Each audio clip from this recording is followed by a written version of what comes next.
ಮಂಜುನಾಥ್ ಮೂರ್ತಿ ಅಂತ ಹೇಳಿ ನಿಮ್ಮೆಲ್ಲರ ಪರಿಚಯ ಚೆನ್ನಾಗಿ ನನಗಿದೆ. ನಾನು ಇಲ್ಲಿ ಜಿಲ್ಲಾ ಬ್ರಾಹ್ಮಣ ಸಭೆಯ ಅಧ್ಯಕ್ಷನಾಗಿದ್ದೇನೆ. ನನ್ನ ಜೊತೆ ಸುರೇಶ್ ಅವರು ಸೆಕ್ರೆಟರಿಯಾಗಿ ನನ್ನ ಜೊತೆಲಿದ್ದಾರೆ. ಅದಲ್ಲದೆ ವೆಂಕಟೇಶ್ ಮೂರ್ತಿಯವರು ವಿಶೇಷ ಸಲಹೆಗಾರರಾಗಿ ಮತ್ತು ನಿರ್ದೇಶಕರಾಗಿ ನಮ್ಮ ಸಂಸ್ಥೆಯಲ್ಲಿದ್ದಾರೆ. ಟ್ರೆಸರರ್ ಆಗಿ ಅಶ್ವಿನಿ ಮೇಡಮ್ ಅವರು ನಮ್ಮ ಜೊತೆಲಿದ್ದಾರೆ. ಉಪಾಧ್ಯಕ್ಷರಾದ ರಮೇಶ್ ಅವರು ಹಾಗೂ ಸುಧೀಂದ್ರ ಅವರು ನಾವೆಲ್ಲ ಈ ದಿವಸ ತಮ್ಮನ್ನು ಬೆಳಗ್ಗೆ ಭೇಟಿ ಮಾಡಿ ನಮ್ಮ ಕಾರ್ಯಕ್ರಮದ ಬಗ್ಗೆ ತಿಳುವಳಿಕೆಯನ್ನು ಸಾರ್ವಜನಿಕರಿಗೆ ತಿಳಿಸುವ ಮೂಲಕವಾಗಿ ಎಲ್ಲ ನನ್ನ ಪತ್ರಕರ್ತ ಸ್ನೇಹಿತರನ್ನು ಭೇಟಿ ಮಾಡೋಣ ಅಂತ ಹೇಳಿ ಬಂದಿದ್ದೇನೆ. ಈ ಒಂದು ಸಂದರ್ಭದಲ್ಲಿ ಗೋಷ್ಠಿಯ ಕಾರ್ಯಕ್ರಮಗಳನ್ನ ನಾವು ಮಾಡ್ತಾ ಇದ್ದೇವೆ. ಎರಡನೇ ಗೋಷ್ಠಿಯಾಗಿ ಆ ದಿವಸ ಕಾರ್ಯಕ್ರಮದಲ್ಲಿ ಶಂಕರನಾರಾಯಣ್ ಜೋಯಿಸ್ ಅಂತ ಹೇಳಿ ಮೈಸೂರಿಂದ ಬರ್ತಾ ಇದ್ದಾರೆ. ಅವರೊಂದು ಒಳ್ಳೆಯ ಆಶ್ರಮವನ್ನು ಮಾಡಿದ್ದಾರೆ. ವೇದಾಧ್ಯಯನ ಇದರಲ್ಲಿ ಒಳ್ಳೆಯ ಹೆಸರನ್ನು ಸಂಪಾದನೆ ಮಾಡಿ ಅಲ್ಲೊಂದು ಆಶ್ರಮವನ್ನು ಮೈಸೂರಿನಲ್ಲಿ ನಡೆಸ್ತಾ ಇದ್ದಾರೆ. ಅವ್ರ ಜೊತೆಗೆ ಶಾಂತ ನಾಗಮಂಗಲ ಅಂತ ಹೇಳಿ ದಮಕ ವಾಕಕಿ ಅವಕ್ಕೂ ಸಹ ಮಧ್ಯಾಹ್ನ ಕಾರ್ಯಕ್ರಮದಲ್ಲಿ ಬರ್ತಾರೆ. ಶನಿವಾರ ಸಾಯಂಕಾಲ ಸಂಜೆ 5:30ರಿಂದ 6 ಗಂಟೆ ಮೇಲೆ ನಂತರದಲ್ಲಿ ಒಂದು ಅನಿರುದ್ಧ್ ಮತ್ತು ಅವರ ತಂಡದವರಿಂದ ಫ್ಯೂಷನ್ ಕಾರ್ಯಕ್ರಮ ಇದೆ. ಸಂಗೀತದ ಜೊತೆಗೆ ಇಂದಿನ ವಾದ್ಯಗಳ ಯಾವ ರೀತಿಯಲ್ಲಿ ಜೋಡಣೆ ಮಾಡಿ ಅದನ್ನು ಶಾಸ್ತ್ರೀಯ ಸಂಗೀತಕ್ಕೆ ಫ್ಯೂಷನ್ ಕಾರ್ಯಕ್ರಮವನ್ನು ಜೊತೆಗೂಡಿಸಿ ಮಾಡ್ತಿರ್ತಕ್ಕಂಥ ಒಳ್ಳೆಯ ಕಾರ್ಯಕ್ರಮ.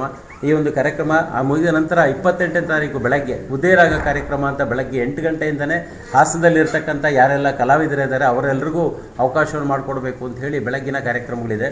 ಅದಾದ ನಂತರದಲ್ಲಿ ಬೆಳಗ್ಗೆ 10ರಿಂದ 11:30 ಒಳಗಡೆ ಕೌಟುಂಬಿಕ ಸವಾಲುಗಳು ಮತ್ತು ಪರಿಹಾರ ಅನ್ನೋದಕ್ಕೆ ಶುಭಾ ಮತ್ಸೂದನ್ ಅಂತ ಹೇಳಿ ಸೈಕಾಟಿಸ್ಟ್ ಅವರು ಬೆಂಗಳೂರಿನಿಂದ ಬರ್ತಾ ಇದ್ದಾರೆ. ಅವರ ಒಂದು ಕಾರ್ಯಕ್ರಮ ಆದ ನಂತರದಲ್ಲಿ 12ರಿಂದ 1:30 ತನಕ ಭಾನುವಾರದ ಮಧ್ಯಾಹ್ನದ ಗೋಷ್ಠಿಯಲ್ಲಿ ದಿನೇಶ್ ಗುಂಡೂರಾವ್ ಅವರು ಕರ್ನಾಟಕ ಸರ್ಕಾರದ ಆರೋಗ್ಯ ಮತ್ತು ಕುಟುಂಬ ಕಲ್ಯಾಣ ಇಲಾಖೆ ಸಚಿವರು ಅವರು ಆಗಮಿಸ್ತಾ ಇದ್ದಾರೆ. ಅವ್ರ ಜೊತೆಯಲ್ಲಿ ಇಬ್ಬರು ಶ್ರೀಧರ ಮೂರ್ತಿ ಮತ್ತು ಕಿರಣ್ ವಟಿ ಅಂತ ಹೇಳಿ ಚಲನಚಿತ್ರ ವಿಭಾಗದಲ್ಲಿ ಅತಿ ಉತ್ತಮವಾದ ಹೆಸರನ್ನು ಮಾಡಿರ್ತಕ್ಕಂಥವರು ಅವರುಗಳ ಒಂದು ಉಪಸ್ಥಿತಿ ಇರ್ತದೆ. ಆ ಒಂದು ಸಂದರ್ಭ ಮುಗಿದ ನಂತರದಲ್ಲಿ ಮಧ್ಯಾಹ್ನ ಊಟ ಮುಗಿದ ಮೇಲೆ ಮಧ್ಯಾಹ್ನ 2:03ರಿಂದ 3:45 ನಡೆಯುವಂಥ ಕಾರ್ಯಕ್ರಮದಲ್ಲಿ ಮಾಸ್ಟರ್ ಆನಂದ್ ಅವರು ಭಾಗವಹಿಸ್ತಾ ಇದ್ದಾರೆ. ಅವರೊಂದು ಯುವಕರಿಗೆ ಬೇಕಾದಂಥ ವಿಚಾರಗಳೇನಿದೆ, ಹೇಗೆ ತಮ್ಮ ಜೀವನವನ್ನು ರೂಪಿಸ್ಕೊಳ್ಬೇಕು, ಇದಕ್ಕೆ ಸಂಬಂಧಪಟ್ಟಂತೆ ವಿಚಾರಗಳನ್ನ ತಿಳಿಸ್ತಾರೆ.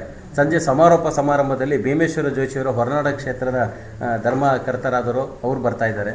ಅವ್ರ ಜೊತೆಗೆ ಅತಿಥಿ ಅಭ್ಯಾಗತರಲ್ಲಿ ಹಸುಗೋಡು ಜಯಸಿಂಹ ನಮ್ಮ ಬ್ರಾಹ್ಮಣ ಸಭಾದ ಅಭಿವೃದ್ಧಿ ಮಂಡಳಿ ಅಧ್ಯಕ್ಷರು ಮತ್ತು ಎಸ್ ರಘುನಾಥ್ ಅವರು IKBMSನ ಅಧ್ಯಕ್ಷರು.